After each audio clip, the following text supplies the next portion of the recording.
राधे राधे दोस्तों। आज अपन करेंगे 5 मिनट में 10 क्वेश्चन और इसका अपना है डे 2। चलिए स्टार्ट करते हैं।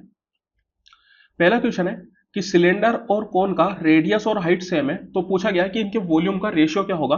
देखिए, आपको डायरेक्ट पता होना चाहिए जब कभी भी सिलेंडर और कोन का रेडियस और हाइट सेम होता है तो उस केस में कोन का वॉल्यूम सिलेंडर का 1/3 हो जाता है। तो अगर इनका मैं रेशियो लूंगा तो ये आ जाएगा 1:1/3, that is equal to 3:1। Option number 2। यहाँ पर आप डायरेक्ट फॉर्मूले से भी कर सकते हो, जैसे सिलेंडर का फॉर्मूला होता है पाई आर स्क्वायर एच और कोन का फॉर्मूला होता है 1/3 पाई आर स्क्वायर एच। यहाँ पर आप देख सकते हो रेडियस हाइट अगर सेम है तो वो आपस में कैंसिल आउट हो जाएगी, 1/1/3 that is equal to 3:1। Next है यहाँ पर अपन को Q1 की वैल्यू बतानी है। Q1 का मतलब होता है कि फर्स्ट क्वार्टाइल। तो फर्स्ट क्वार्टाइल मतलब क्या है? क्वार्टाइल का मतलब होता है 1/4। मतलब इस पूरे डेटा को अपन को 4 इक्वल भागों में डिवाइड करके जो पहला क्वार्टाइल होगा उसकी वैल्यू बतानी है। तो इसका डायरेक्ट फॉर्मूला होता है Q1 इक्वल टू हो जाता है अपने पास n+1/4। इसी तरीके से Q2 अगर आपसे पूछा जाए तो ये इक्वल टू होता है 2 टाइम्स n+1/4 और Q3 ये इक्वल टू हो जाता है 3 टाइम्स n+1/4। ये जो Q2 है यही आपके पास मीडियन का भी काम करता है। तो अगर मीडियन आपसे पूछा जाता है तो आप यही फॉर्मूला लगाते हैं। अब यहाँ पर आप देखिए टोटल कितने नंबर है, तो 1 2 3 4 5 6 7 नंबर है। सबसे पहले वैसे इसको असेंडिंग या डिसेंडिंग में अपन को जमाना होता है, लेकिन ये पहले से जमे हुए हैं तो आप डायरेक्ट बोल दीजिए कि n की वैल्यू आ गई 7।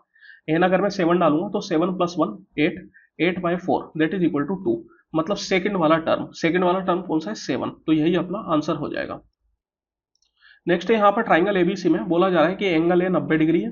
ये एंगल ए मान लेते हैं, ये बी, ये सी, ए बी 9 है और ए सी 12 है। तो अपन से बी सी पूछ रहा है, तो देखिए यहाँ पर डायरेक्ट आप पाइथागोरस थ्योरम इस्तेमाल कर सकते हो और 9 12 15 ये अपना ट्रिपलेट होता है। तो मैं बोल सकता हूँ कि बी सी क्या आ जाएगा? 15 के बराबर। Option number 3। फिर नेक्स्ट अपन से बोला जा रहा है कि ए किसी काम को 10 दिन में करता है, बी 15 दिन में करता है। तो यहाँ पर सबसे पहले तो अपन को इनका एलसीएम ले लेना है। एलसीएम अगर आप लोगे तो 30 आ जाएगा। तो मैं बोल सकता हूँ कि ए की एफिशिएंसी हो गई 3 यूनिट पर डे, बी की हो गई 2 यूनिट पर डे। बोला जा रहा है कि शुरुआत में 5 दिन साथ में काम करते हैं तो कितना काम बच जाएगा। तो मैं बोल सकता हूँ कि हर दिन ये मिलकर 3+2 5 यूनिट काम करेंगे और 5 दिन में 5 × 5 दैट मीन्स 25 यूनिट काम करेंगे। तो 30 - 25 मतलब 5 यूनिट काम बच गया out of 30, that is equal to 1/6। Option number 4।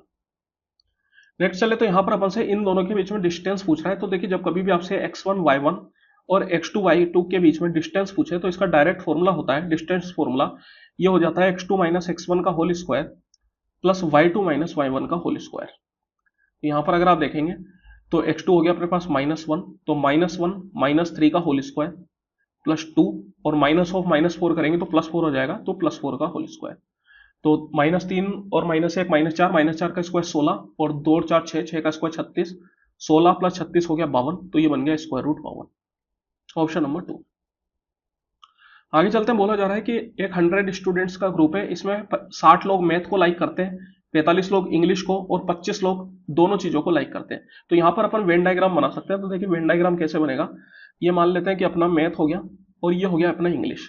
तो यहाँ पर 25 लोग ऐसे हैं जो दोनों को लाइक करते हैं, मतलब ये बीच वाला हिस्सा। 60 लोग ऐसे हैं जो मैथ को लाइक करते हैं। अब देखिए 60 में ये 25 भी आ चुका है, तो आप चाहे तो इस 60 में से 25 को अलग कर दीजिए। तो ये जो आपको लेफ्ट वाला हिस्सा है वो पूरा आ जाएगा। 60 - 25 अगर मैं करूंगा तो आ जाएगा 35।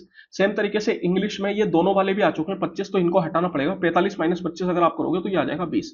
अपन से पूछा जा रहा है कि ऐसे कितने लोग हैं जो दोनों को ही लाइक नहीं करते और टोटल स्टूडेंट कितने? 100। तो यहाँ पर मैं देख लेता हूँ कि ऐसे कितने लोग हैं जो किसी ना किसी एक को लाइक करते हैं। तो उनकी संख्या हो जाएगी 35 + 25 + 20 दैट इज इक्वल टू आपके पास ये आ गया 60 + 20 80। तो मैं बोल सकता हूं कि 100 में से 80 लोग किसी एक को लाइक करते हैं। तो ऐसे कितने होंगे जो एक को भी नहीं करते? तो 100 - 80 that is equal to 20। Option number 3। Next है how many 3 digit number can be formed using digit 1 2 3 4 5 without repetition. तो देखिए 3 डिजिट के नंबर अपन से पूछ रहा है, इन डिजिट से बनने वाले और रिपीटेशन नहीं होना चाहिए। तो यहाँ पर 3 डिजिट नंबर की अगर मैं बात करूं तो ये पहली वाली जो डिजिट है इसको बनने के मेरे पास 5 तरीके, 1 2 3 4 5, इन पांचों में से कुछ भी आ सकता है। तो इसको हो गए 5 तरीके। अब एक डिजिट यहाँ पे मैंने डाल दी तो यहाँ पर मेरे पास 4 ही डिजिट बचेगी। तो मैं 4 तरीके से इसको भर सकता हूँ और फिर 2 डिजिट खत्म हो चुके तो अब 3 डिजिट बची, तो इसको भरने के 3 तरीके, 5 चौको 20, 20 3 60 that is option number 1। Next है यहाँ पर अपन से रिमाइंडर पूछ रहा है 7 की पावर 5 को 6 से डिवाइड करने पर रिमाइंडर क्या आएगा। तो देखिए 7 की पावर 5 को आप लिख सकते हो 6 + 1 की होल पावर 5। जब आप इसको डिवाइड करोगे तो ये 6 अपना कैंसिल आउट हो जाएगा। तो यहाँ पर मैं बोल सकता हूँ 1 की power 5 that is equal to 1। तो यहाँ पर रिमाइंडर आ जाएगा 1। देखिए वैसे ये डायरेक्ट इस तरीके से डिवाइड नहीं होता, यहाँ पर अपन बाइनोमियल एक्सपेंशन इस्तेमाल करते हैं, लेकिन उतना जाने की जरूरत नहीं है। आपको डायरेक्ट ध्यान रखना है कि बस ये नंबर जो है वो कैंसिल आउट हो जाता है। A shopkeeper mixes two type of rice costing 60 per kg and 80 per kg in the ratio 2:3. Find price of mixture per kg. तो देखिए एक 60 रुपए पर किलो का चावल है और एक 80 रुपए पर किलो का चावल है और इन दोनों को 2:3 में मिलाया गया है।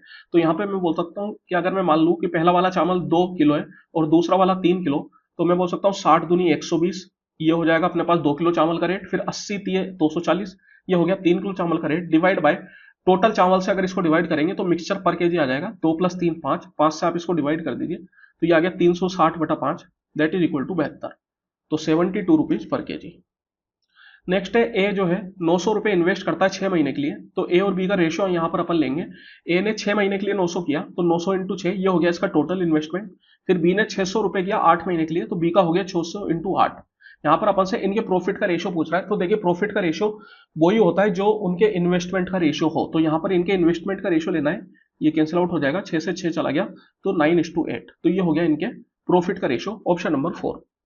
तो चलिए यहां तक आए तो एक लाइक करके जाए और इसी तरह की और वीडियोस के लिए सब्सक्राइब कर लें। Thank you.